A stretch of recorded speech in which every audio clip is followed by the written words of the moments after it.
So it was the most awaited day for me. I just wanted to watch Roy Roy Binale, but I was not ready for this movie. I mean, I was not ready for it. Just I went because mom and I mean they were very excited to see the last movie of our legend Jubinda.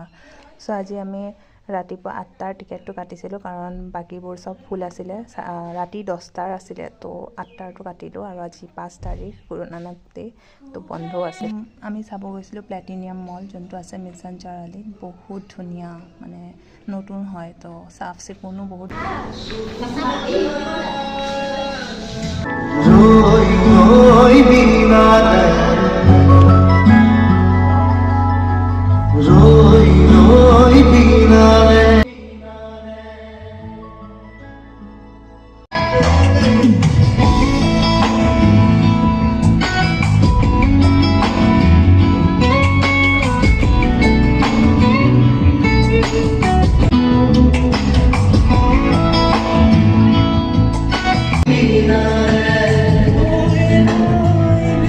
মইতো ভাবি আছো আৰু এদিন চাব যাম কাৰণ মই বহুত ভাল পাইছোঁ সো আজিলৈ ইমানেই খাই বৈ আমি আহি পালোঁ ঘৰ ৰাতিপুৱা 8টা আছিলে যিহেতু মুভিটো 10টাতেই খতম হ'ল